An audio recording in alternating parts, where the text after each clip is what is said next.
Don't worry, we're all just as stunned together. The stakes starts now.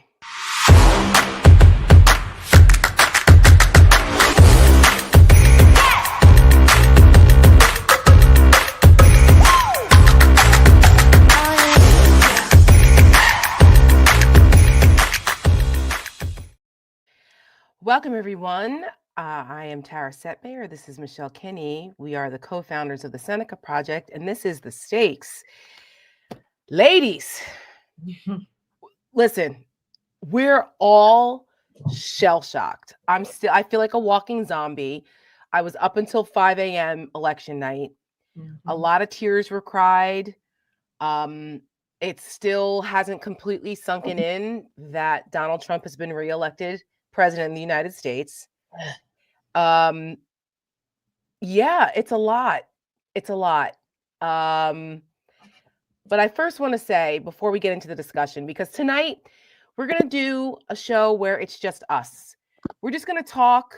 We're going to hang out with our supporters and our viewers and people who have been there with us through this journey, and hopefully will continue to be with us because it's not over. Obviously, there's work to do. But it's just going to be us. We're going to have Mallory Hagan join us in a couple of minutes, our national press secretary, who you guys have gotten to know and who we adore and are so grateful for her to be on our team with us. And we're going to, we can see your comments, and we also hope that you sent in questions earlier today. We want to talk about it. We really need to talk about it because the range of emotions that I know I've gone through, Michelle, I know you're going through it. I know millions of women are going, what the actual fuck just happened?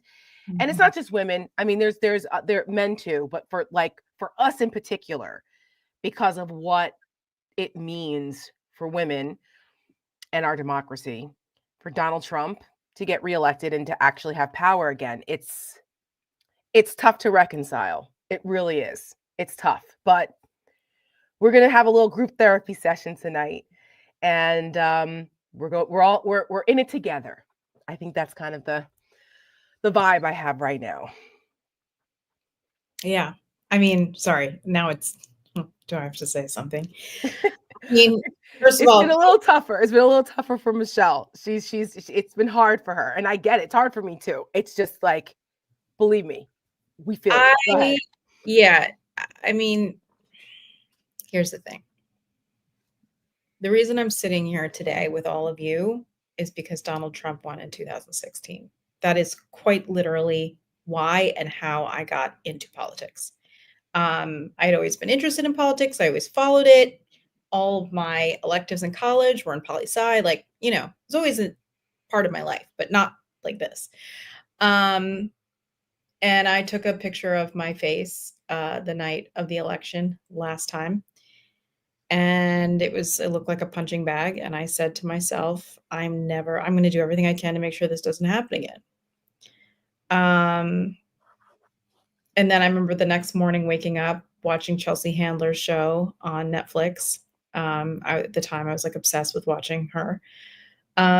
Senator Boxer was on. And they talked about how awful it was, and everyone was crying and saying, but we have a glimmer of hope, and her name is Kamala Harris, and she was elected last night. It was, I went back and watched it. I remember you sent it to me. Yeah. And it's tough to watch. It's tough to watch because, I can't believe we're back here again. And this time is worse. It is worse this time. I agree. It's just worse. And that's the thing. It's like, and I see all these people, my friends, like, what can I do? I want to do it. And like, you should, whatever it is you're feeling, you should do it. Personally, for me, I am like, I did that already. Like I got up, I volunteered, I joined every club I could. I marched in the streets. I started, photo essays about women. I mean, I did everything I possibly could to make myself busy and feel like I was doing something. And I was. And I'm just so sad. And I'm angry. I'm not hopeless, but, I'm not going to sugarcoat it. Yeah. We are in a very, very precarious and dangerous situation right now. No doubt. What happened on Tuesday night is going to change our lives for the rest of our lives. Yeah. That is the reality. There is no, well, maybe, Yeah. There is no, well, maybe this time he won't XYZ. No, he will, and then some. Right. Yeah. And he has the full support of the Senate, the House. He has a 6-3 Supreme Court, or no, wait, 7-6-3, right? 6-3 now. Could be more if Right. because we know Alito and Thomas are going to retire, so he'll replace them. And then God forbid one of the liberals dies or something happens. He Right. could get it could be 7-2. Yes, which is something I think was very undercovered during the election about the consequences of the Supreme Court. But Yep. And and he, right, and I mean, they've pretty much given him unchecked powers. He can do whatever he wants, as long as it's an official act, whatever that means. Journalists are scared. The opposition, like if you're watching this right now in a positive and supportive way, and not in a hate watch, we are all part of the opposition now. Like, this is us. We're the resistance. We are the resistance. And I thought, the last time we lost, it was like, well, we won the popular vote. There's more of us. There aren't this time. Right. And he has an actual mandate now. That's the toughest part to reconcile. I mean, there's a lot of things to reconcile this time, but the fact that he actually won the popular vote and that they can now claim credibly they have a mandate is the hardest thing to reconcile. Let's bring Mallory in because I know she's got thoughts too on all of this, and we only have her for 20 minutes. So Mallory, what I don't last time we were drinking, it was a happy hour, we were feeling good, and now we're all like, oh my God. What? Listen, there's a song from the 90s. It's called "It Was All Good Just a Week Ago." It's Jay-Z. One of Jay-Z's songs, and every time something happens, a week is a lifetime in politics, I think of that. It was all good just a week ago. Whew, we are in a different place. I'm feeling a little Groundhog Day, but worse. I too was not involved in politics really in 2016. I was actually asked to be a surrogate for Hillary Clinton, and I just felt like I didn't know enough at the time, and that's me. I mean, I was younger. I was 27 years old, and I'd just not been in this world at all. But it was because of Donald Trump winning that I and so many other people, and especially women, of course, woke up and were like, whoa, what are we doing here? And I just remember being so gutted. And I too am not hopeless, as you said, Michelle, but I am extremely fearful for what is to come. And what I can't seem to reconcile is it's just before it was in the ether, right? Like we kind of don't love women around here, but we're still fighting the good fight kind of thing. And we know that that racism is the underbelly of this country, but those two things were very solidified this week in a way that I think before felt a little less concrete. And that's been really difficult to grapple with over the last 48 hours. For me too, because, as someone who is a woman and a woman of color, I never went through my life really with the racial identity politics part of things being at the forefront for me. My mom didn't raise me to lean into those things as being disadvantages or that I would be victimized because of it. And so for all those years, I never really, I always knew you may get treated a little differently, whatever. But I was like, yeah, whatever. My mom brought me up to believe that I could do and be whatever I wanted and never let anyone tell you you're a victim. And so I think that that was good for a long time, but I started to dismiss some of the things that were still very much ingrained in our society, being the sexism and racism. I dismissed the Barack Obama backlash as being more economic. And initially, I was like, they elected him twice, so it couldn't have been racism. They elected him twice. It was bad. It was economic, that backlash. And then, with the Tea Party and then Donald Trump, and then kind of seeing how things change, I was like, oh, no. I mean, was that launched Donald Trump into this? Yes. Yes. And then just looking at the way people responded to Kamala Harris. And now look, she wasn't my first choice in the, with Democrats, and I had to warm up to her too. And I thought that she ended up actually running quite a really great, like, well done campaign. One of the best campaigns we've ever seen. I mean, we've never seen anything like that anyway. Days, I mean, oh my God. Yeah, like there were so many structural disadvantages that she had. And that in a lot of ways that they did an amazing job. Now, I do have some criticisms about where the $1 billion that was raised, how that money was used, what they chose to focus on, and what they didn't hit back on. I come from Republican world, right? So when I started to see some of those ads that were the attack ads against her, and then I saw Democrats not really pushing back on it, and not focusing in on reminding people what life was actually like under Donald Trump and what she could do better, I was like, I don't know. They're flooding the zone. They're flooding the zone with very simple messages that they may be scaremongering. It may be bullshit. Doesn't matter. Repetition creates reality. Yeah. And so there's, that's the political communicator part of me where I was like, ugh. But overall, I think that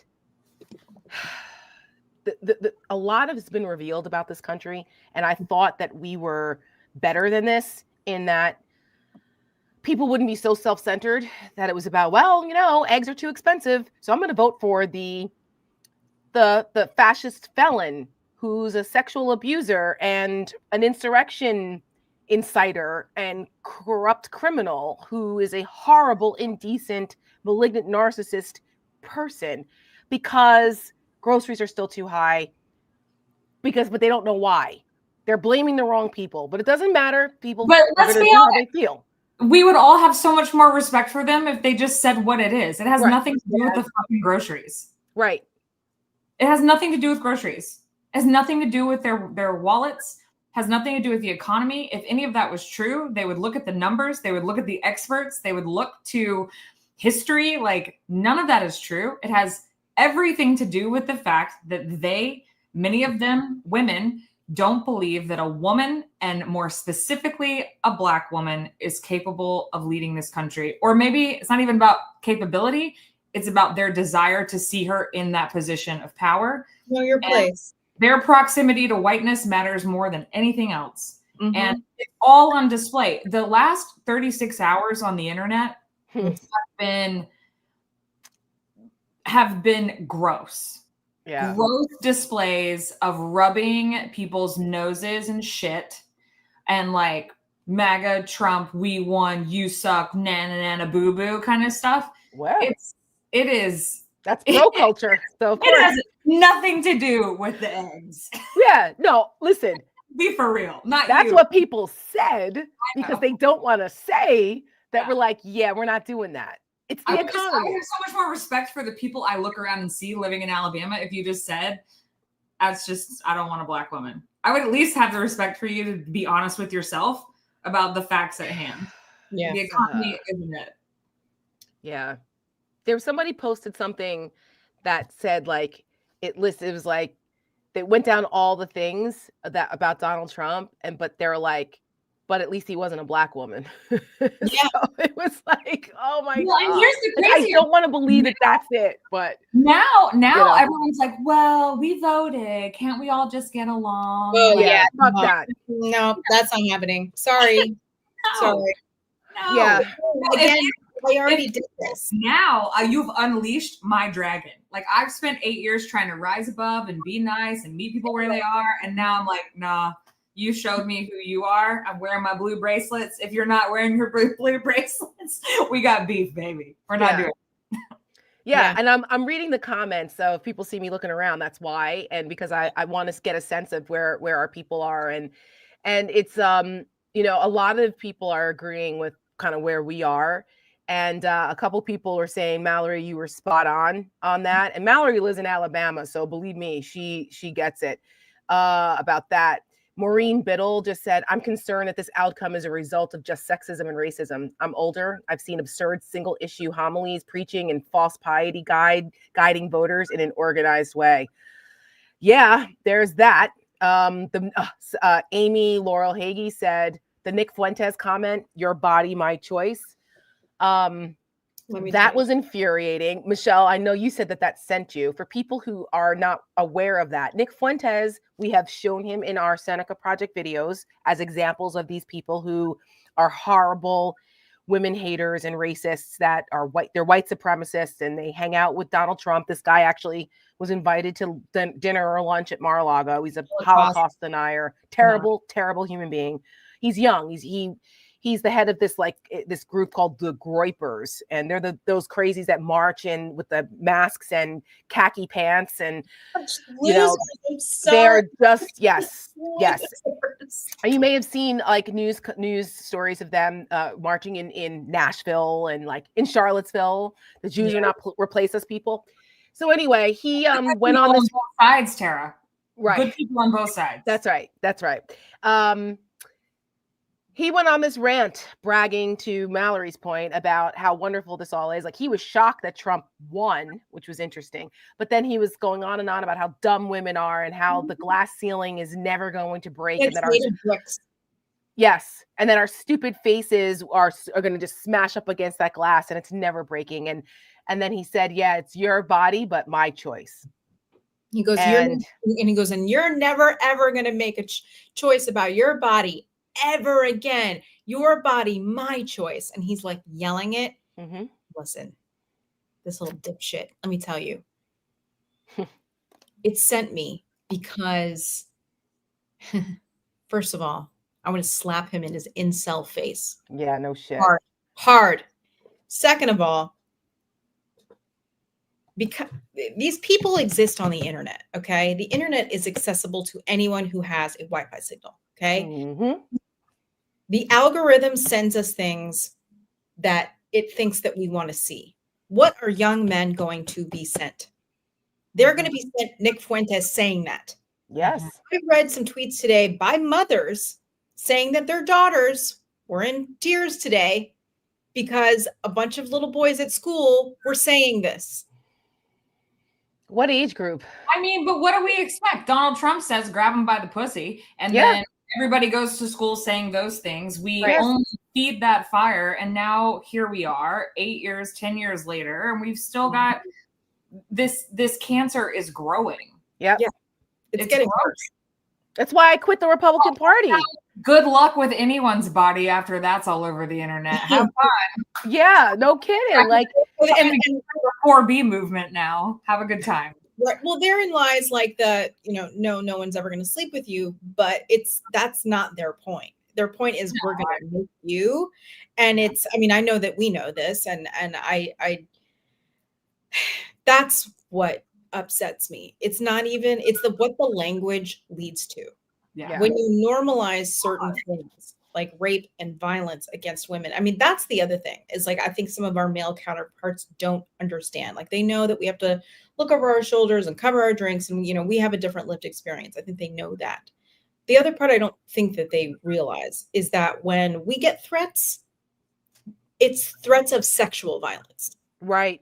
That's true. It's not, I'm going to steal your purse. It's different. Yeah. They're like, I'm going to kill and rape you. Like, they say things like this. And talk to any woman who has any sort of voice or opinion on the internet anywhere, podcasters, journalists, specifically young women. Mm-hmm. They get inundated with this stuff every single day. I mean, this is why I turned off my messages on Twitter a long time ago. I'm like, I'm not even going there.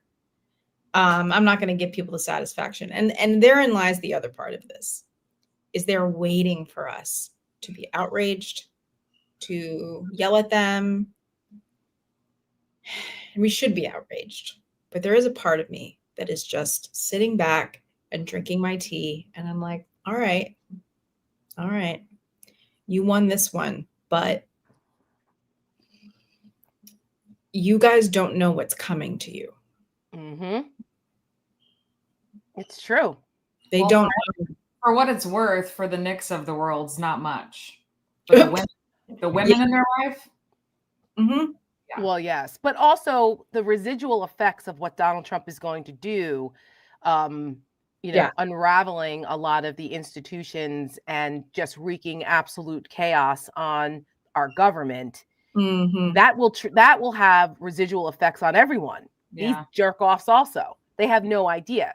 The tariffs and the dismantling of cabinet departments and putting wackadoos like RFK Jr. or fucking Stephen Miller or whoever the hell in charge of things. Like, people have no idea when the government because the government has functioned so well that people don't realize how it impacts their lives every day until it doesn't work. Right. So, like, if Donald Trump does what he says he's going to do, I mean, from the mass deportations, okay, when their strawberries and their coffee and, basic household goods are 3 times what they are now because you don't have the labor to pick those things and to, manufacture them and distribute them, and because those people are rounded up in concentration camps with their families or not, then they're going to go, oh, wait a minute. What do you mean strawberries are $14 a carton?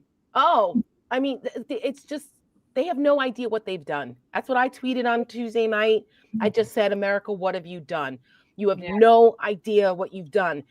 And I mean, some of them do. They don't care. That's probably about 35% of them, right? Mm-hmm. But the 10 or 15% that were like, yeah, I'm going to go back with Donald Trump. They have no fucking idea. No idea what they've done. Well, I mean, owning the libs was more important than thinking critically about your own future. So I have a couple books that I want to recommend, and I'm going to grab them really quick while Mallory's 1 second. Yeah. I know one of them is Backlash. So when she comes back, I need to read that. Yeah. The other thing too about this, Mallory, and I, just say it's not just us. The men in our lives are that understand this, that aren't troglodytes, that actually care. Your husband cried tears. Yeah. My husband was like, and let me tell you, people, Mallory's husband is no punk. Okay? He's actually a badass. And he realized that like it was a shock to him that America could do this. And, my husband also, he didn't cry tears, but he was like shocked, like, what? And when I crawled into bed at 5 a.m. crying about, like, I can't believe this is happening, he just turned to me and said, the fight continues, hun. And I was like, yes, you're right. Because it has to. We can go through the series of emotions now because it does feel like a death almost, in a way. Like we're going through those range of emotions. And accept it. Yes. It's like, accept this as the reality, because there is no like undoing it. There is no like, this is it now, guys. Like, in the way that it is a death. Yeah. So now we have to figure out how we resist and where and at which turn. That's 100% correct. Because we can't just throw spaghetti at the wall in this situation. We cannot die on every hill, because we will burn out and nothing will matter, because we're going to be drinking out of a fire hydrant. Yeah. They're going to throw everything at us as quickly as possible. It's starting already. Yeah. But Susie Wiles, chief of staff. Yeah, Susie Wiles is going to be chief of staff. And so, I mean, she at least isn't one of the crazies. They were looking at Russell Voigt, who was one of those people who was like a Project 2025 guy, like that. At least Susie Wiles understands that a certain amount of the clown car, I guess is what she said, that she would only agree if the clown car show wasn't allowed in. We'll see, though. We'll see. I mean, that's right. We'll see. She can't control him, and there really are no guardrails. But she was the best worst pick, I guess, whatever the expression is, I guess. out of them, I mean, none of it is good. Donald Trump is not going to be surrounded by people like the last time who were some normies. Okay. He's not. All of the crazies here are going to be in positions of power. And is for all those Republicans, like the Governor Kemps of the world and all the quote establishment Republicans who know that Donald Trump is crazy and horrible, that bullshitted themselves into believing, oh, he's gonna not surround himself with all those horrible people. We'll have some of the crazies, but he's gonna put good people in like commerce and the Fed or whatever. No, he's not. Okay. No, he's not. No, he's not. Because he has no reason to, other than for his own selfish interest. He's going to be bought and paid for by the tech bros, by the finance bros, by Russia, by the incel bros, all the ones that stroke him. That's what he's going to do, because he doesn't have to get reelected. So who cares what the poll numbers are? He doesn't have to get reelected. All the worst impulses, who's going to stop him? That's what I fear. That's what I fear the most about who he's going to surround himself with. And the Supreme Court's in his back pocket. The Senate's in his back pocket. What's the motivation? We're going to rely on him as his humanity? I don't think so, because he doesn't have any.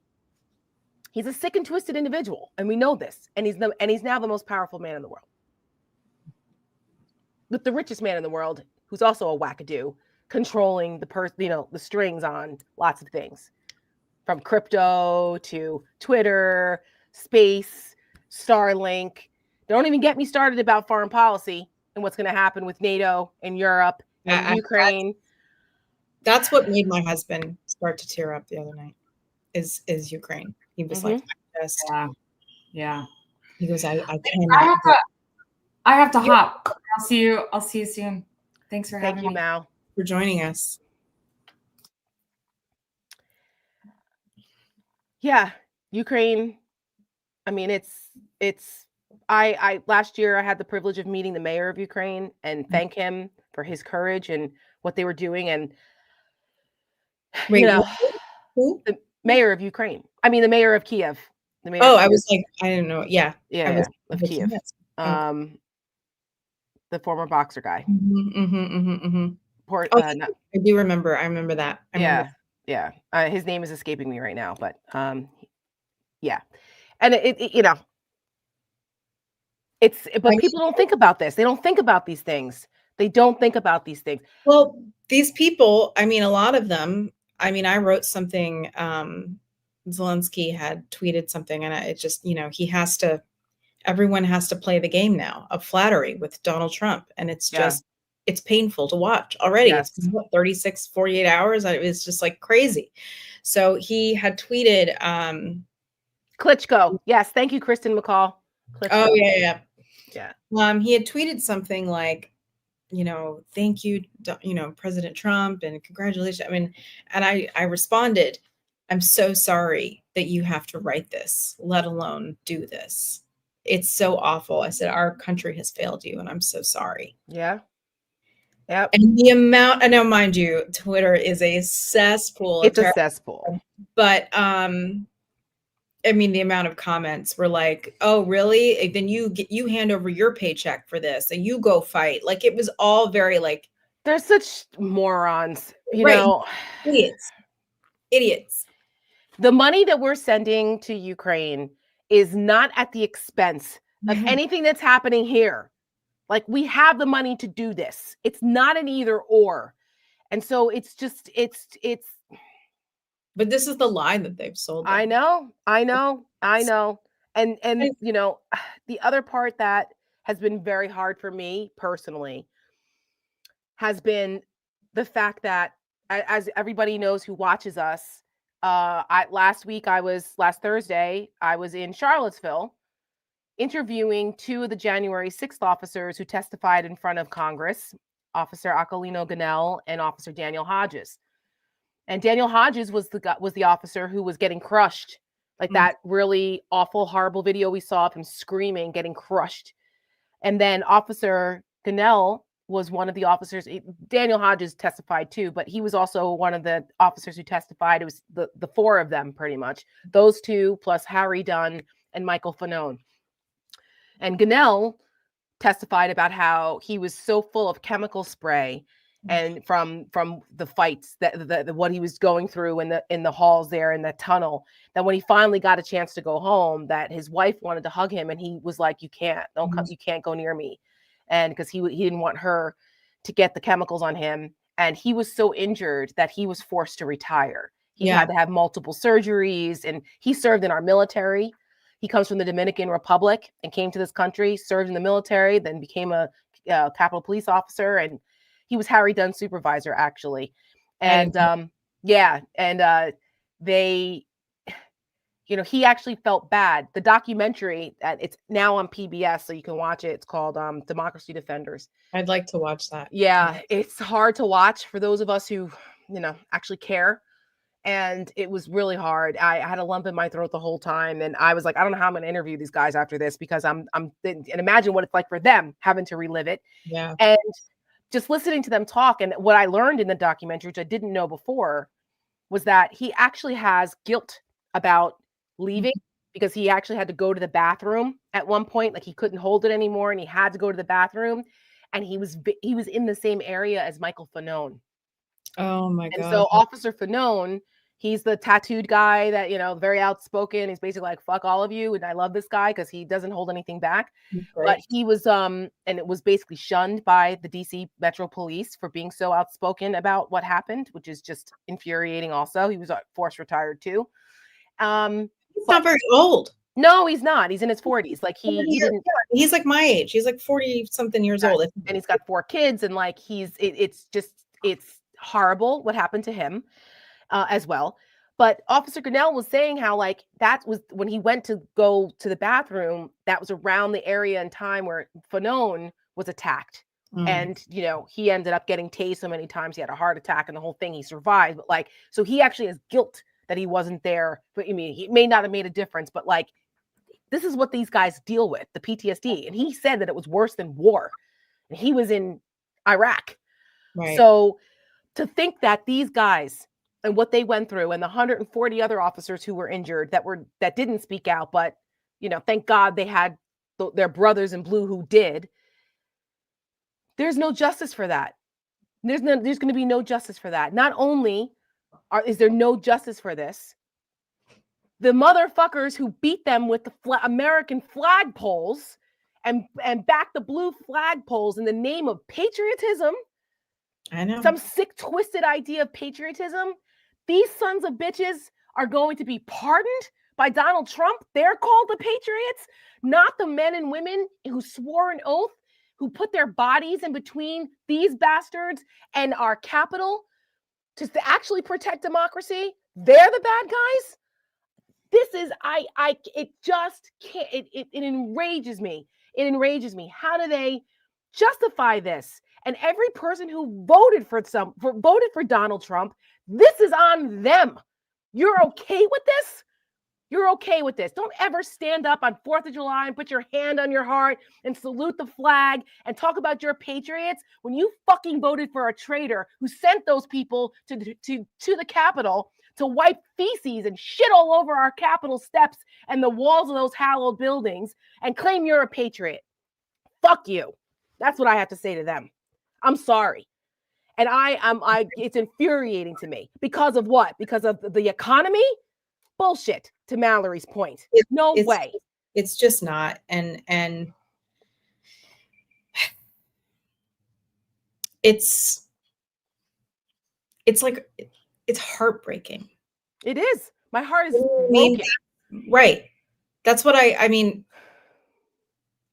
Tara and I are both, we because we're in this business, or if you want to call it that, we work in politics. So our friends often come to us for answers or, reassurance about things. Is everything going to be okay? And I've had to the last day. So I'm like, no. Yeah. No. Like, I don't know how else to say it. Like, it's just, everything's changing forever. It's true. And maybe not forever, but for a long time. For a long time. Yeah. So Tara and I have worked together for 4 years in different places. And because of that, we have been waiting in the swamp in all of this information. We're deep in it, and we see the things that are happening, and we have been watching them. What's her? I'm so sorry. What's her name? Decoding Fox News. Oh yeah, I don't know her real name I actually. don't know her name either. She's on Twitter and she monitors Fox News all day. Yeah. And she was saying, I've long said the DNC needs to have a team of people who monitor all of the right-wing media. And I'm like, that's what I used to do in my old job. Like, I mean, it literally, I watch this stuff all day long. And that's why it's, I feel like I'm telling people this. I feel like I've been screaming this stuff from the rooftops for I don't know how long now. Yes. People saying, no, stop it, Michelle. No, it's not going to be Trump. Like, it's not going to be him. There's no way. Or, Michelle, you're being hysterical. Michelle, it's over the top. And I'm like, I'm telling you, I am right about this. Yep. I mean, I remember the week before January 6th, I got into an argument with some Bernie bro. Don't get me started. I was like, he's going to try to stage a coup. He's going to. And he was like, you're being like over the top and it's not helpful. No, what wasn't helpful was you Bernie bro bastards that didn't vote for Hillary Clinton in 2016. So they need to shut the fuck up too. I'm sorry, but shut up. The Bernie bros sit this one out. Don't even get me started with them. Don't even get me started because they don't want to hear. And what does it say too that a lot of the Bernie bros in that media ecosystem too have gone to the dark side, like they're worst representatives of that movement. But whatever. Yes, and the thing about it that I don't understand is that of course right now there's a lot of Monday morning quarterbacking about what went wrong and different people, within the Democratic ecosystem, because the Democratic Party has a lot of different, facets to it. It is a big tent. And Politico had a bunch of people who are former Bernie people diagnosing what they thought was going on and what happened. And I was like, I'm sorry, I don't want to hear from any of them. I don't want to hear from any of them because that part of the Democratic Party is part of the problem. So like, I don't want to hear from them. But anyway, it's a lot of white boy pain up in there. mean, yeah. And I will say that, well, if anyone hasn't gone to watch, there's a 4-part documentary series on Hulu about Hillary Clinton. Okay. Oh yeah. I know people who didn't like Hillary Clinton and have never liked her and watched this and said, holy shit, I have a whole newfound respect for her. I'm one of them. I told you that. Right. I told you that. I have a whole newfound respect for her. I really do. I really do. Off on it's like he doesn't do anything. Nobody likes him. He's never passed anything. And I was like, say it more. I wish he could then. Well, here's the thing too. Why did the mainstream media keep bringing him on the Sunday shows? I don't know. Like, stop it. The Democrats actually have a very deep bench of capable, younger, more moderate, like common sense voices. Yeah. Not the guy that says the same thing over and over again about the corporate billionaires and millionaires. And what? Okay, shut up. We heard you the first fucking 100 times. Like he's not wrong, but fine, enough. But enough. Right. We heard you. So it's like, there's just so many things. But no, I know. Well, listen, and it was like the delegates at the DNC that year. It was like a whole mess. Oh yeah. I had friendships strained because of all of that stuff. Well, everybody knows that I lost a lot of friends because of their support for Donald Trump. Right. And the first time, and I was like, okay, I tried to put up with them for the first couple of years, but then I tell the story a lot about Charlottesville was when I finally drew the line and said, I don't want to hear it anymore. Mm-hmm. And then, then we had the FBI, we had the Russia stuff, we had, Trump in Helsinki taking Putin's side. Oh, we had that's what broke Joe Walsh, who's I know, conservative. I remember watching that in real time. Him have this epiphany on Twitter, like live tweeting his epiphany. Yeah. And it was the Helsinki. Sure. For the foreign policy Republicans, right? The Reagan Republicans, they were like, wait a minute. An American president is standing on foreign soil next to a mortal enemy, taking his side over our intelligence community. Oh, no. That was a bridge too far for some folks, not enough of them, obviously, because look at what they've done. And it's like it was just like a series of things. And then like after I mean his entire presidency was a dumpster fire. But January 6th, that's not enough for you people? That's not enough? Her. I mean, that was finally his line, you know? Right. And Liz Cheney's. Right. It's crazy. Right? It wasn't all the other things. Okay, fine, whatever. Okay. Say really quick, trolls all up in the chat. Oh, are there? Yeah. Like, first of all, get a life. Yeah. And second of all, they can't quit us. That's the thing. It's like, and second of all, I'm just going to ban you. So like, you know, yeah, get it out while you can, I guess. Right. Because we actually do control this. You don't control us. You don't get to control us here. I'm going to ban you as you message us from your mom's basement. So like, yes, be real. Yeah. Bye-bye. Yeah. Yeah. Bye-bye. Anyway, I just needed to. No, I'm glad. Like I wasn't looking at that because I'm looking at I'm talking to you now. But yeah. I forgot what I was saying now. January 6th. That's okay. January 6th not being, you know, that wasn't a marker. You know, I mean, Nikki Haley is people like her. I blame a lot of them for where we are because they had an opportunity to stop this. It might have cost them their political careers, but guess what? We would still have our democracy intact and we wouldn't be staring down the barrel of fascism in this country if they had done the right thing when they could have. And they should have, and they knew it, but chose not to anyway. And those people, I don't want to hear a word from any of them. I don't give a shit what Nikki Haley thinks. I don't care what Mitch McConnell thinks. I don't care about any of them because they are the enablers that got us here because they were too craven and cowardly to say no. And so here we are now in a country that is going to be fundamentally changed down the wrong path. History has shown us Hitler was democratically elected. Everything he did in Germany was legal. So was Viktor Orban. Correct. So was Mussolini. So was Pinochet. This has happened in the past. This has happened before. And nobody ever thought it would happen here. Go watch the movie from the 30s about, you know, can it happen here? Yeah. It's like it is a freaking prescient prognostication of what happens to us now, which nobody ever thought. But here we are. Right. Here we are. Just look at history. I mean, it's just, it repeats itself over and over. I mean, empires fall, not to say we're going to, but, you know, these things happen and they're cyclical, unfortunately, because, you know, they say these things kind of trend every 100 years or so because the last person to tell the story firsthand passes away. Right. And it just becomes a page in a history book and people cannot relate to it in the same way. I mean, that's why I was telling Tara earlier, my very good friend Anna, who works on our ad team. Yes. She is the granddaughter and great-granddaughter of Holocaust survivors. It is a remarkable thing what her family has survived. But because of that, she calls it 3G, third generation. She teaches the stories of her grandfather to school children in the tri-state area where I live. Yep. About the Holocaust. And they ask questions and she's like, there's no question that's, you know, off limits. You can ask anything you want, because in a time when people are denying that it even happened. Yes. I mean, you know, and she heard these stories firsthand, like she grew up with them. And a lot of, I mean, she shows pictures of him and what they went through. I mean, again, even after the Holocaust, they, you know, her grandparents had to live in a DP camp in Western Europe for a while until they could come to the United States. I mean, they went through a lot.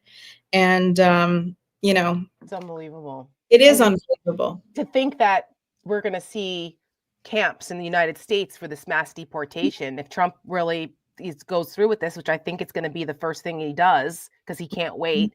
And the people he's surrounded with, like Stephen Miller and others, they have a hard on for this. They've been waiting to do this their whole lives. And so they're going to have all the levers of power to do it. And to see that the Japanese internment camps were bad enough. Yeah. And now here we are again. Now it's just, we're going to see this is going to be awful. But anyway, go ahead. Keep going. No, I mean, not to segue, just I've seen several people ask what the Hillary documentary is. They're like, where is it? Oh. It's called Hillary. It's on Hulu. It's 4 parts. It's very good. You should watch it. Yes.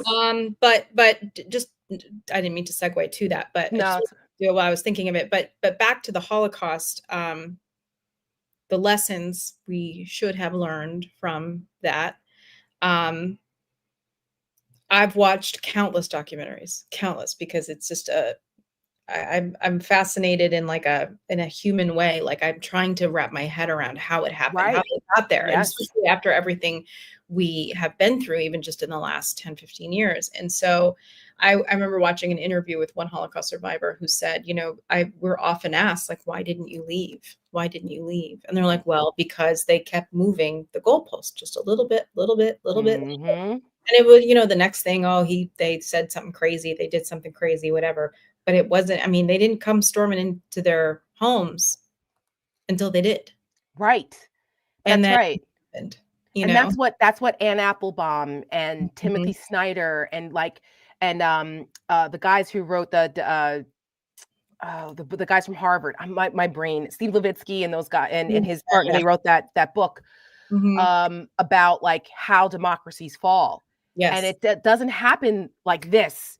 It's a Mhm. slow burn. That's what happened in Chile. That's right. It's slow, and people they start normalizing certain things that aren't normal, or certain democratic norms are busted through. And it's like, until then all of a sudden you wake up and you're going, wait, what? People are they're coming from my aunt and uncle who are immigrants.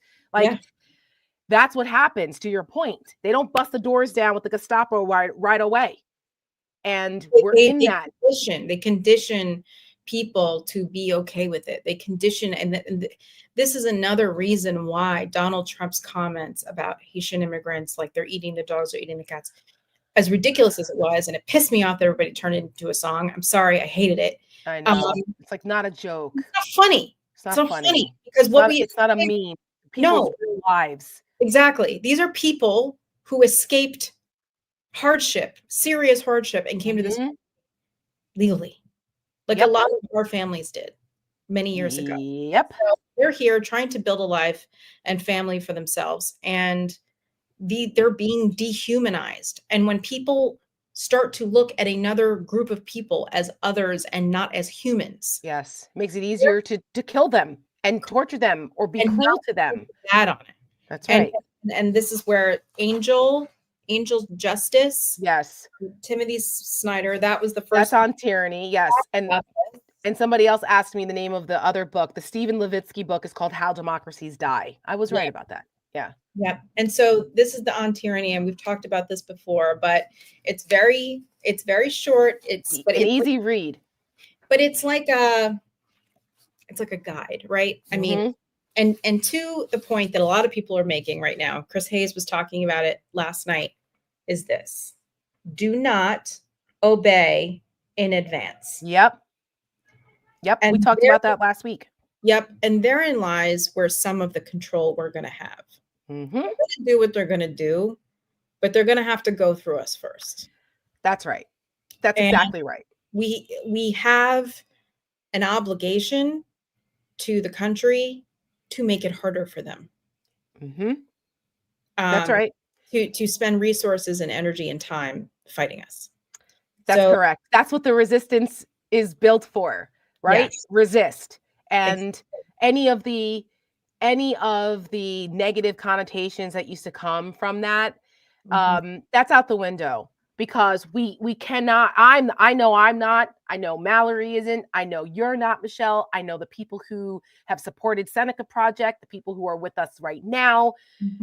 No one is willing to roll over and just let these bastards destroy our democracy without a fight. No way. Without a fight. And that's what we're built for. That's the other Timothy Snyder book. He also has one called On Freedom. Yeah, there's another one. This one is good just for understanding. And the newest one that he has is called On Freedom, right? He wrote that one. I think that came out this year. Kind of a follow-up to the On Tyranny one. Strongmen, of course, that's a big one. Ruth Ben-Ghiat. Anyone who has not read this book, this is the Bible now that you should read about the arc of fascism and how it happened, and the parallels to what we are living through right now. And she wrote that book 3 years ago. I remember the first time I met Ruth. we were at the Stop Trump, I can't even talk, the Stop Trump Summit at Cooper Union. I think it was like last year. Yeah. Yeah, last year. And Yeah. we're talking about Pinochet. Yes. And I went, huh. Like it sent a chill up my spine. Yep. And I haven't been able to forget it. Because a lot of people only talk about Hitler and Mussolini, but the Pinochet example is actually really close too, as well, to what's happening here with us. And same with Orban. I mean, yes, Orban tweeted today. Of course he did. Saying that he had a great conversation with Donald Trump. I'm sure. Can't wait to get started. I bet. And for anybody who doesn't remember, they held a CPAC in Hungary. And then they also had a CPAC in Texas and where he spoke here. Yeah. So if you want to see what's in store for us, go Google Viktor Orban Hungary. Yep. And that's what we're about to face. And also look into Poland, like what Poland went through starting in like 2015. And to the point of my friend Anna and her family, the Polish government was allowing descendants of Holocaust survivors to go back and reclaim their land. But when this started to happen, I mean, it was all out the window. Yeah. And I was reading about what happened to the women. I mean, there was a total abortion ban in Poland. I mean, they think there still is. No exceptions for anything. If you leave the country to go do it somewhere else, jail. I mean, it's the LGBT. I mean, that's the other thing. Aside from women, I mean, it's all marginalized groups of people that are going to feel the pain here. And that is where we have to come together. I can't with all the, we need to listen to our neighbor. No, I already did this. I bought Hillbilly Elegy like every other idiot back in 2017, being like, I need to understand. I did. I tried. These people have done nothing to try to understand me. Okay. Right. So, and I'm not saying like, I'm not trying not to go on like a hate tirade here. It's like, cause it's not that. I'm angry. I'm angry. And the people who need to come together are the people who are going to be affected, because once they divide us, that's when the conquering happens. It's much harder to hit a large group of people coming together. And this is why they are constantly trying to separate us and pit each other against each other. They're going to pit the Latinos against the Blacks, the men against the women, know, the educated, the college educated versus the non-college educated. Like they're trying to do all of that. And the resentment. I mean, it's like, I mean, the fact that these low income, like white people, I just, like, oh my God, guys, no. Right. It's, I'm like, Social Security, Medicare, Medicaid, any entitlement, disability. I mean, it's just. But that's how to Mallory's point earlier, that it really isn't about policy. Right. It's not about policy. It's not. And it's taken me a while to get there, but it's clear to me that it's not about policy. It is about the culture war. Yeah. There's a reason why Donald Trump's campaign and the super PAC spent almost $100 million on those insane fear-mongering ads about, illegal immigration and transgender. And sometimes both of them together. Stupid. 30,000 ads run. That's how many times they ran those immigration ads. And you can't tell me that's about economics. No. And like it or not, it worked. It worked. It does, because there was no counter, which is the part that pisses me off, because you and I speak plain language, obviously. And our Seneca Project content was never highfalutin, ad tested, like, focus grouped. We didn't do any of that shit. Okay. And by the way, we didn't get any of that money. The $1 billion that went to the Kamala things, we didn't get 1 cent of that money from those groups, not 1 cent. And believe me, we asked. And we didn't ask for a lot. Okay. We didn't ask for millions and millions of dollars. We didn't. We asked for like 6-figure asks. That was it. Yeah. So that we could. People, they didn't want to play. And they didn't want anything to do with us. I just want to say something about that. If you don't believe me, about how like this is where the Democrat consultant class is going to catch a lot of shit, because They need to reevaluate. They need to do an autopsy. I actually went to a big Dem group that I will not name, but that has lots and lots of money in the final week to ask them if they would help us with American Girl. Okay. American Girl is the ad that went uber viral last week that made grown men cry. Okay. The person that I talked to there actually said to me, "Did you test it?" Oh, Jesus Christ. They watched American Girl, and their response to me when I said, "Listen, can you guys help us out financially so we can boost this more in a digital buy?" And I wasn't even talking like 7-figure ad buys, which they have the money to do. I was talking about digital. The response was, "Did you test it?" No, the fuck we didn't test it. We didn't need to because we've got instincts. We didn't need to freaking test it. And that's the problem because we didn't need to test every word and parse this and, well, how did it? No, you and I have instincts because we have lived experiences and we know regular folks, normal people. We are normal people. We didn't come from elite classes. We didn't go to Ivy League schools, and not disparaging people who did. I get to like mentor kids from those schools now, which is pretty ironic for me and a privilege and an honor. And I appreciate that. But you and I come from a single mom. Yeah. I grew up with my grandparents and my mom. Nobody in my family went to college but me. My mom is in show business. She got a GED. My mom's the smartest person I know. Like, no, you come from upstate New York. Your dad was a fireman. Like, we are normal people. And the problem that sometimes Democrats have is that they get a little too wonky. And what do I say? You cannot bring a policy pen to a guerrilla warfare fight. That's right. And that sometimes that's got to be reevaluated because how you speak to people, how you story tell to people matters. It does. It does. And that's, I think, what we brought to Seneca Project, and with with our small team, with the little bit of money that we were able to raise, and God bless all of you who helped us raise money. And we have to keep doing it because, I mean, we can't depend on those big, large mega donors and the big, large Democratic organizations because they were like, "Oh, that's cute, that's nice," but they weren't willing to finance us. So it was a legit grassroots movement that fueled Seneca Project and allowed us to make those ads and get them out there. And American Girl going super viral since the last time we were all together. We had Julia Roberts, Jennifer Aniston, Taraji P. Henson, Connie Chung, Ellen DeGeneres, Jamie King, Octavia Spencer, Viola Davis.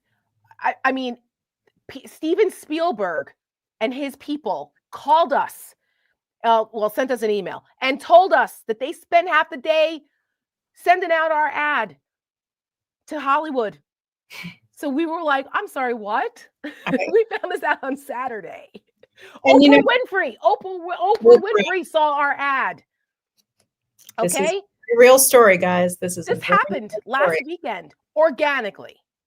So take your testing and shove it up your ass because we didn't need that because we have instincts. There's something to be said with testing it on the back end, I think. Like there's there's groups that do that, and I think that's fine. There's value to it, but I think what happens is when there's too much testing and there's too much focus grouping on the front end, the message loses its rawness and authenticity. Yes. And you have to speak to people like they're real people. Yes. When you start talking over people's heads and start, talking past them, we have a problem. Yes. This is another reason why, I write a lot of the scripts with Tara, like the two of us, and we try to use as normal, plain language as we possibly can. Yes. There's a reason for that. There is. That resonates with people. There's a reason why US Today writes their language as if an 8th grader was reading it. That's the metric. So, I mean, there's a reason for that. because the majority of the American people are not college graduates. They're not picking up the newspaper to read dissertations about, the whatever. They should never have to go to a dictionary or a thesaurus to look up a word they're reading in a newspaper article. Yep. And that's not saying that people are, that you should dumb things down, but it's to speak to people where they are. If you want the highfalutin language, and you read The Economist, and that's Right. great. Right. Right. I mean, we did an interview with USA Today. Yeah, we did. About American Girl, because we had featured some athletes in it. Yep. And we talked about also our Olympics ad we did over the summer. And yeah, we must win. Yeah. And the focus of the article was about Title IX and how, with all of the rights that women are are about to lose, Title IX could be part of that. And I'm like, yeah, of course it can. All of it can. But here's the thing too. Explain what Title IX is, because there are a lot of people, if you're not a woman or, of a certain age, you may not know what Title IX is or why it came about and what the benefits are. So right. So explain to people basically what it is. I'm paraphrasing here because I'm not a, con law expert here, but it basically just means like girls could play sports in school and have like an equal opportunity to play sports. That's literally it, because before that they weren't offered. Yeah. It basically it creates like equal funding for sports and access to girls for that. Yes. And as a result of it, you see a lot of these sports that also in the Olympics now as a direct result of Title IX. Title IX has some other things too in the workplace, but mainly it's about sports. Yes. And the opportunities that has created for women and girls, right, throughout a lot of things, for professional sports and even just like the experience of playing sports. I was an athlete in high school, like the value of being on a team and leadership and discipline, and like sports are amazing. And and it also shows women can be just as powerful and successful and athletic as men in these sports. And from field hockey to gymnastics to and everything in between. Right. It also helps to show young boys that girls can be powerful athletes too. Absolutely. And I think little boys that are growing up now like see women in these positions of being on the WNBA and playing soccer, and it's like doesn't even occur to them that's like a cool special thing. It's just normal. And that's really, isn't that the goal, is that it's just normal and like we all do this? And to that point, that's what we were talking about in this article with USA Today. It was just, we have to meet people where they are. And that is why we put things like sports in our ads, because it's accessible. It's accessible to people. Yes. It can relate to it, because if we play it, our kids did, somebody, we know about that. And if we tell the story of how our lives and our freedoms are at risk through a lens of kids' sports, that's powerful stuff. Yes, right? It's unifying. It's unifying. It's moms and dads understand what it's like to go and bring your kid to soccer practice or softball or coach their teams. It's a unifying message. Let me tell you, my dad growing up taught my sister and I how to throw, how to catch. I played sports. My sister played sports. And I tell the story of my sister-in-law. She's out of active duty now, so I feel like I can talk a little more freely about it. Yeah. But she always says, she's like, I am a product of Title IX. She was born in, I think, 1979, I think. And Title IX was 1972. And she played sports all during high school. She was just a great athlete. Grew up on Long Island, actually played basketball against Sue Bird, which is like crazy. But she was a really good soccer player. And she was being recruited from colleges all over the country. She ends up going to Tulane on a full scholarship. She's a goalie. Great. So she has this great education at Tulane, ends up going into the law school, becomes a Marine, ends up being a JAG in the Marine Corps, 20 years. And, after she takes some time off, she's going to go into national security. Hopefully, depending on what happens. But she may need to go in private sector for that. Right, I know. But and to that point, though, she's just like, I would not have had all of these opportunities in my life had I not had access to sports as a child. Right. That's right. That's true. And that was something that is another thing that could be impacted that people were thinking about. And so we're we're grateful to Nancy Amar, who wrote the article. Mm-hmm. There's awesome quotes from Michelle Kinney in there. So it's on our website, I believe. So go check that out.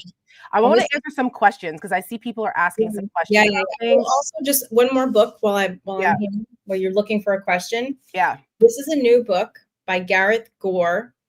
It is about Opus Dei, which is a super, super crazy extremist wing of the Catholic Church that is not even really Catholic.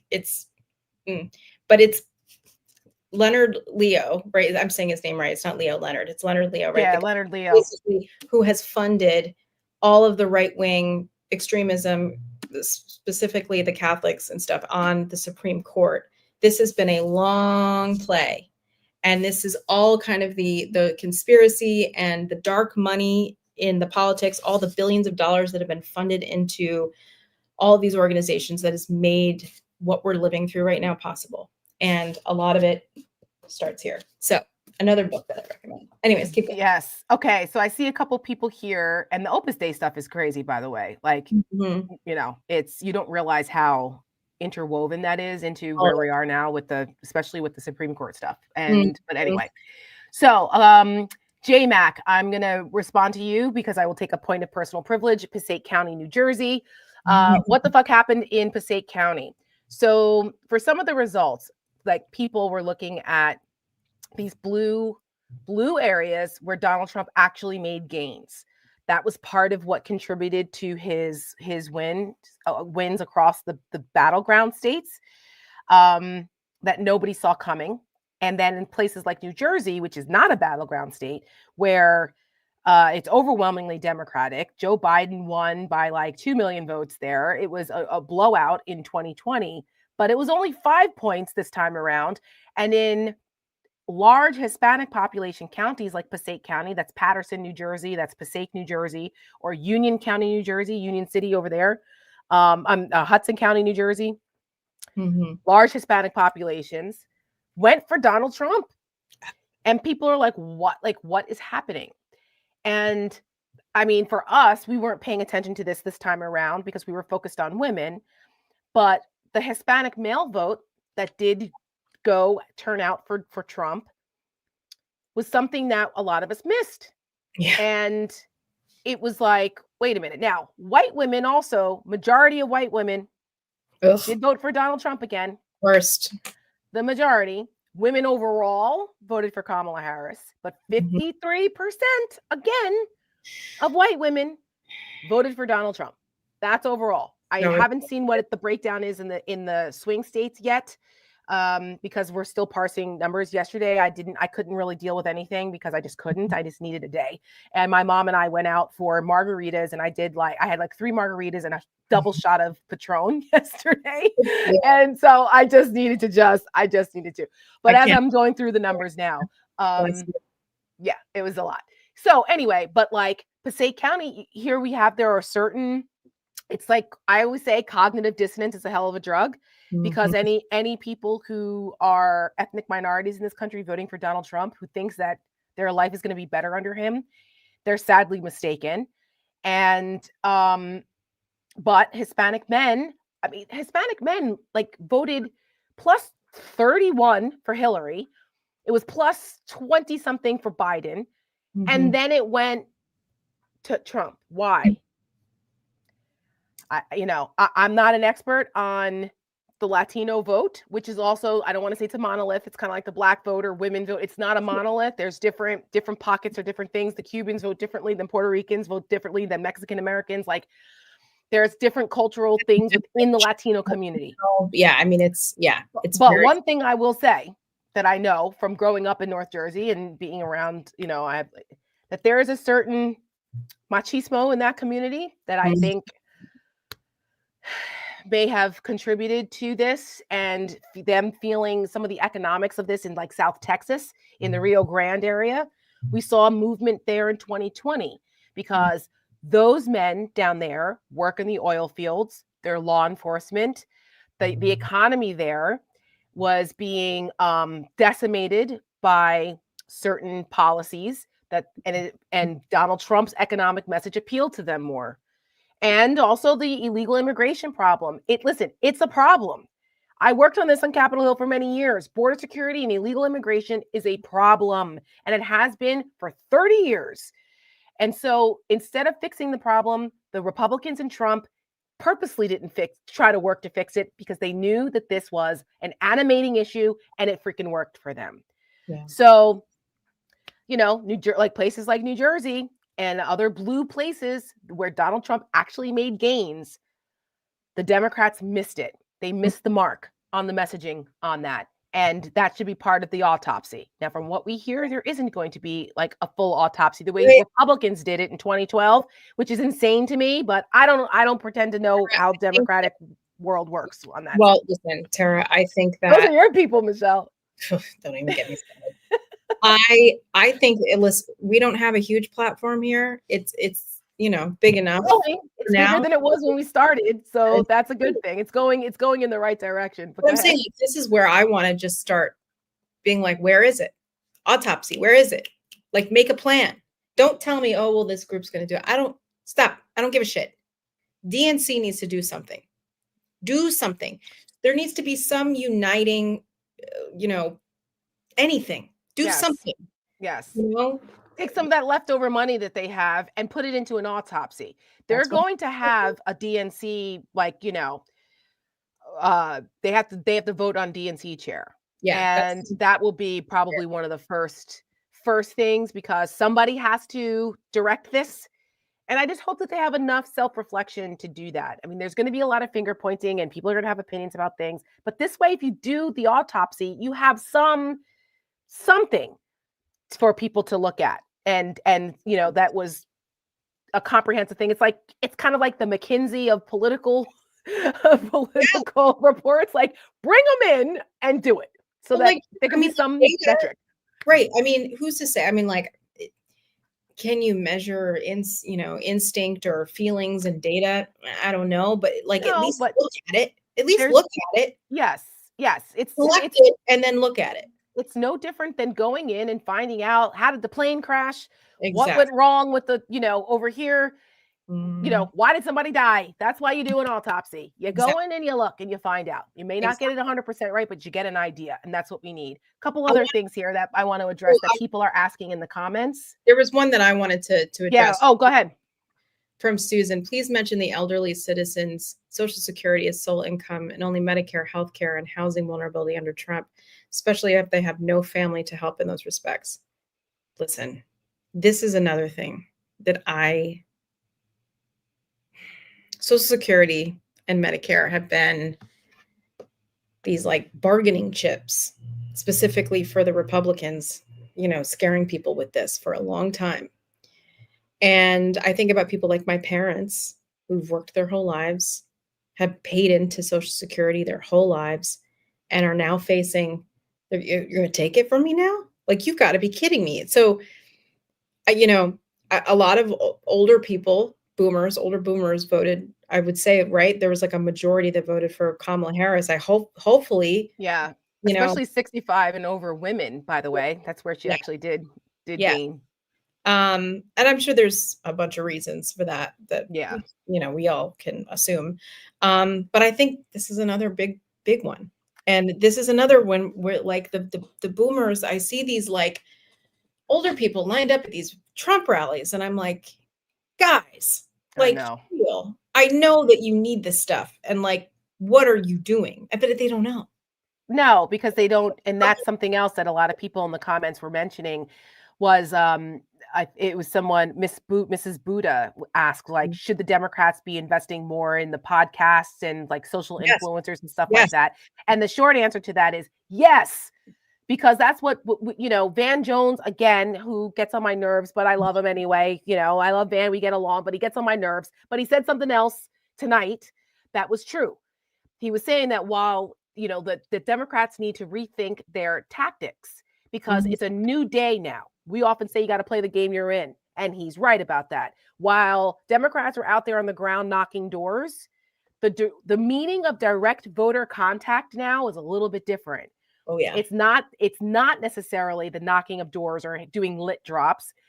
It's through social media and podcasts And that, because people don't really interact with each other the same way they used to. They don't go to the Rotary Club meetings. They don't go to their, people don't go to church as much. Like the community gatherings that people used to have in person, it's not the same anymore because of this thing, and COVID also kind of disrupted that human contact stuff that we are used to, that we grew up with, right? It's different now. And the media ecosystem that Republicans have, while Democrats, God bless you guys that were on the ground and doing that, door knocking is important too. You've got to supplement that with podcasts, with, the media ecosystem, investing in that, because outside of like the Obama bros and Pod Save America and their thing, that's about right. I know, but I'm just saying, like, they built an empire in their little corner of the world. What they did was very smart, and yes. But that's like it. They don't have it. My point is that the Republicans and the right wing nuts on that side have a huge ecosystem that has been pumping into. It's another thing about the Latino vote. Latinos listen to talk radio. They listen to Spanish language radio and programming. And the Republicans started investing in that, starting with the Latino community in Miami-Dade and South Florida. That's where they started. They kind of tested it there. And then then in Texas and in other places, they said, oh yeah, okay. And that's what they did. And then it has an influence. You got to meet people where they are. It's smart. Smart. I remember listening to the Pod Save America guys when they were at the Ringer. The Keeping It 1600 was their first podcast when they were over there. And then they moved over and started the Pod Save America thing. And I was like, oh my God, refuge, and I hung on to every word they said. I mean, oh my God, I listened to it, and I'm a little sick of it now. Like, well, they went a little Hollywood, and we were on Kimmel the other night, and I was like, y'all look very fancy, but right. I mean, whatever. They're smart guys, and they built an empire, but like I don't have anything else to hear here. Right. And to that point, like, this is why I put this up. David Pakman, I started listening to him recently. I'm a big fan. Do you know David Pakman? I don't know who that is. Okay, so he has like a very popular podcast, and he does like the videos and stuff on YouTube. Yeah, he's very good. Is he young? Yeah, I mean, youngish. I mean, like probably 35, 40. Okay, I mean that's like I'm an auntie now. I'm not cool, so I don't know who these people are. Behind you. I mean, he seemed like he was 35. Yeah. I hope that he's doing that, and I'm insulting him, but I'm guessing that's where he is. And politics too. Obviously, we love her. Yeah, Leah. She's amazing. Yeah. But that's why she's resonated as a good example, right? She stood in her kitchen and was like doing these like 2 and 3 minute like rants, but like what an average person would say. But she's super smart too on top of it. So she was very witty and bringing these things in and like the logic of things and calling it out. And then that caught on because people were like, yeah, this is the way I would talk. And this is how I feel, is what my friends and I are saying. And absolutely. So, she wrote a book, and CNN has been platforming her a lot, which I'm glad to see, because they need that show a lot. Yeah, she's been doing great. So those are some examples of but there's no coordinated like major finance stuff. Like we found out recently that Russia was paying one of the horrible right wingers, Tim Pool, $400,000 a month? $1,000 a month. A month. So the government goes in and finds out that this media company that's like funding all of these things, producing these things, is being funded by Russia. And so obviously they had to shut it down, whatever. Who was the other one? Benny Johnson, I think was part of that. And Laura Loomer, I think. Was she? Yes, I think she was part of that too. Well, I mean, but these are horrible people. Horrible people. Trump. Yes, Mary Trump. We love Mary Trump. We love Mary. And Mary's she's building a network too. Mary's she's on our advisory board, and she's been a supporter, and she's building her own network as well. Like people are trying, but it takes like the right has such an advantage in time and money. They're like way ahead, but there are, the Mary and Politics Girl and Midas and others, like they're trying to build these networks. Yeah, that's great, but there needs to be more. There has to be more of it, because we're so outgunned on the other side. It needs to be diverse. Yes. Not not just in diversity in terms of race, gender, things like that are obviously very important. Perspective. But also perspective. Like Yes. people have to come from different places. Like Yes. you can't just hear from the same political consultants over and over and over again. Mhm. Because I'm sorry, a lot of them are out of touch with real people. And Yes. that's why somebody, unfortunately, like somebody like Joe Rogan, who is a stand-up comedian, knows how to talk to people. I mean, people find refuge in him. I don't understand it. I don't Never. get it. But there really does need to be more diversity and perspective, and Yes. from people where people are from, backgrounds, Yes. all of it, Yes. education. It's I know plenty of really smart people who only have high school, diplomas. And that's okay. And That's fine. it's like, fine. It doesn't mean we need that anymore. Really. I mean, it does, but it doesn't. You know what I mean? right. But as long as you're informed, Yes. that's the problem. And where they're getting their information from is rife with lies and conspiracy theories and disinformation. And that was part of another fallout from what Donald Trump did, and why the foreign actors that infiltrated our social media pushing those narratives. That's why, Donald Trump and the death of expertise and questioning everything and making people, I love the poorly educated. It was incredible. The exit polling and what people were consuming and like just the ignorance on basic facts. It's scary because they're preying on the fact that people don't pay attention, or that their attention spans are small, or and it's like we live in there's a lot going on in life, but they prey on that, and it's worked. It's scary how misinformed people are. Yeah. And also, when Rachel Bidikofer, who, she can be a little rough around the edges, and that, that makes her some of her appeal, but she's very smart. Yeah. She's very smart. And she was on. She's for somebody, you know what I mean? Like there's people who I think could take a lot from what she has to say. My point is that she was on MSNBC tonight and with Ari Melber trying to explain, like, the average person in America is not watching MSNBC and reading the New York Times. She's like, they're not.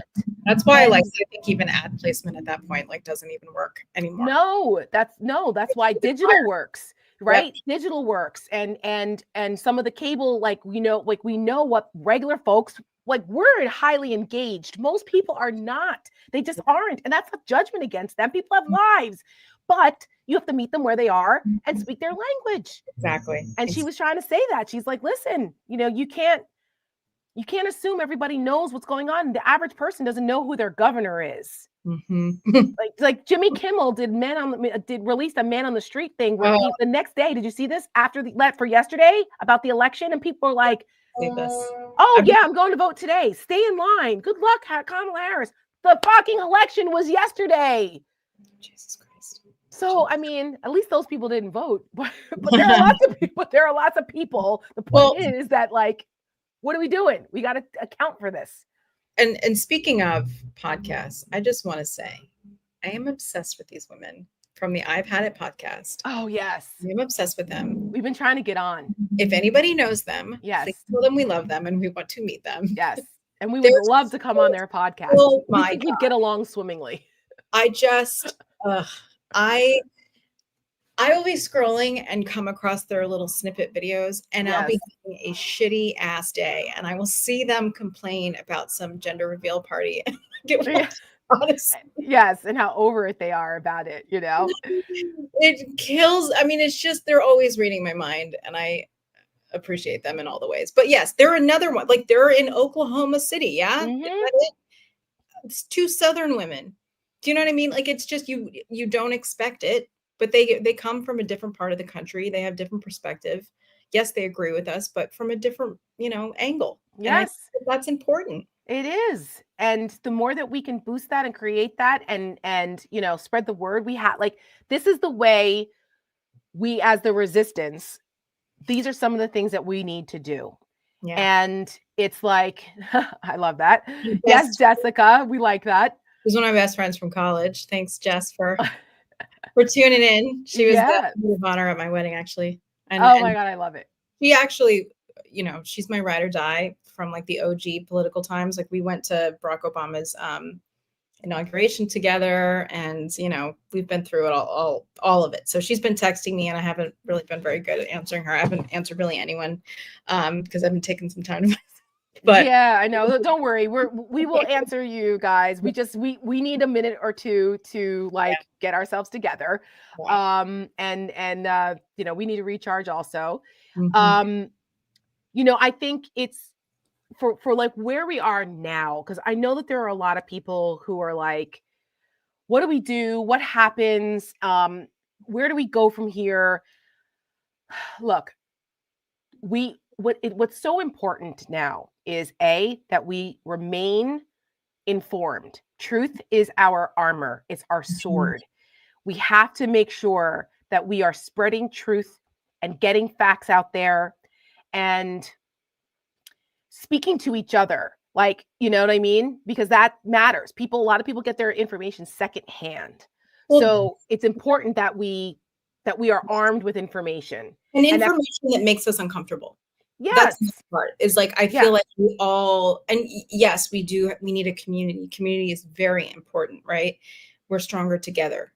We're going to need each other in this moment more than probably any other time. However, we do need to be looking to see what they're saying and what they're talking about. And I know it's yucky, and I know we're busy and we're dealing with our own lives, but it's like, it is also part of arming yourself to know what they're talking about, because this is why for the last 2-3 years, people like Tara and I have been screaming from the rooftops, is because we've been listening to what these people have been saying. And so there is a part of this, I felt towards the end confident she was going to win. I did too. About 3-4 weeks ago, right, I was having a little bit of a freak out. Yeah, you were. And there was a shift happening, and there was. And yeah, I mean, when I was out in California and I started to see those ads, the immigration ads and stuff, and I was like, back to back to back to back to back, and I was like, oh boy, okay, this is going to be New York. Yes, I have Hulu Live. I don't have cable, so we get those. Like, it's very annoying. You just see the same commercial over and over and over and over again. But it works. It's that. It was that, and like the Mondaire Jones, Mike Lawler ads. I was like, oh my God, kill me. Yeah. But this is how they are. Listen, they're terrible ads. They're all terrible. They're terrible, but they're simple. They're very simple. And you remember them, and they repeat over and over. And they were showing these ads 2 and 3 in a row. So you were getting 3 full minutes, sometimes 4 in a row of the same messaging. And I started to get concerned because, like I said, I come from that side for many years, and I know the tactics, and it's worked in the past. And I was like, oh God. And, unfortunately, we saw what the result was. So where do we go from here? Because I know a lot of people were questioning, well, how come, where are the votes, or were there any conspiracy theories? Listen, there was no conspiracy in this. People actually did stay home. Yeah. There was that. And unfortunately, Kamala Harris did not perform as well as Joe Biden did anywhere. She underperformed him everywhere. And we will, as the more of the data comes through, we can see we will find out why and where. I mean, we have data that breaks down all the way to counties. And believe me, there's lots of folks who are looking at this, us included, so we can see kind of where the needs are in our lane. At the Seneca Project will continue, and we're looking to expand into even more advocacy and grassroots organizing in our space as we are recalibrating going into the reality of a Donald Trump presidency. This is going to be more important than ever. So, continue, please, if you can, continue to support us, because that's how things run, unfortunately. But we think that we will have an opportunity to expand besides just the ads, because we do have state and local races that we have to get into next year, because looking at the states and localities, that is the next battlefield. Yes. The federal government and Donald Trump and Republicans possibly controlling everything is going to be a hellscape of dystopian chaos that none of us want to admit to, but we need to be prepared. We have to be prepared for it. But it also starts in the states and localities, because I can tell you that that's what Republicans did. As soon as Barack Obama got elected in 2008, Republicans immediately began in the states and localities, so that by 2010 and 2012, by the end of the Barack Obama administration, over 1,000 Republican seats, what Republican races were won, where they took out Democrats across state and localities, and the states and localities, and those places, that's where they were able to implement. That's when Donald Trump says, "Oh, well, the states will just do it." Well, that's because they can, because Republicans spent a decade getting people elected in state and local offices. And that also matters. Yeah, I mean, and when I originally got involved in local politics here in New York City, there were things that I was learning about how county committee decides who. County committee meets once every 2 years, except if there is a special election, and it was like 1 out of 3. I forget what it was, like people holding office or something, like were decided by a county committee. And when Brian Benjamin was chosen by Kathy Hochul to be her lieutenant governor, we went to vote to choose a new state senator. Right. And the state senator has quite a bit of power over our lives. Yes. And eventually, obviously, he got into some trouble and he didn't end up being lieutenant governor at all anyways. But, I was part of that process. And these are things that you learn in local politics and even at a county level that you don't realize have so much of an effect on your life and that you can do. Yes. I mean, my husband and I like represented a little election district block on the Upper West Side for like 4 years. It doesn't really require that much, work. It's a volunteer position, but you're responsible. Right. And you participate in making choices that affect people's lives. And that's important. That's right. So that's where we need folks to start. We need to encourage, especially for women, get involved and, find areas of interest, help build community, because it is going to take all of us. It's going to take us, in a, building the resistance isn't easy, but nothing is ever easy. And so it's going to start there. It's also going to start with us, accountability. We're not sure what that looks like because of Donald Trump and being in control of so many things. However, there are midterms in 2 years. A lot can happen in 2 years, but we still do have elections. And right. And to the point of do not, resign. Don't, what's the line from Timothy? Do not obey premature, like ahead of time. Do not acquiesce. Let's not assume. Like, I mean, I go to the dark place too, and I'm like, are we even going to have elections? Like, I know. Which we have to pay attention. As my grandfather. This is the question that we need to be asking ourselves. Right. Look at all these, this is happening all over the world. However, for right now, they still have so we have to plan like they're still going to be legit, and they're going to. So that's right. So pay attention, plan, be informed, get engaged. Do not wallow in the corner and give up. That's. I mean, you can if you want to, but we're not. And if we're going to beat this back, it will take a huge effort by all the people who are going, okay, we're not going to just stand by and allow this to happen. So we are going to continue. We are going to, have our own strategy sessions on how we can do this. We're hoping to expand and develop our C4 organization, the Seneca Democracy Initiative, where we can do more. Seneca Project will be where we're going to try to build up a war chest so that we can go into the states and localities that have state elections next year, like where I live in Virginia, to make sure Abigail Spanberger gets elected and that the Virginia legislature stays Democratic. These are the things that we can do. It's not hopeless. It is not. Absolutely not. And so on that note, we want to leave you with some positive vibes. Yes, are we devastated? Are we upset? Are we shell-shocked? We are. But we're also ready to keep fighting. And this is a place where you can do that. And this is the way that people can feel a part of something. And there could be more Michelle Kinneys out there who looked at this election and said, I am not going to stand on the sidelines while this country goes down this route. What can I do? And not to say you can throw your whole life into something and change yours, but if you do want to, That is a possibility. I mean, not everybody wants to run for office. There's other things to do. I mean, running for office is a seriously brave thing to do. Yes. I'm not cut out for it. That's for sure. But you take your skill set. I'm a very creative person. I have an entertainment and performing arts background. Mhm. Also a photographer. So I have a lot of different skill sets that I could apply to this. And look at how you've applied it. Right. I mean, amazingly. kind of this role, the last few years, making ads and whatnot. And I didn't know that this was something I could do. And I really enjoy doing it. And I happen to be pretty, I think, okay. Pretty damn good at it, Kinney.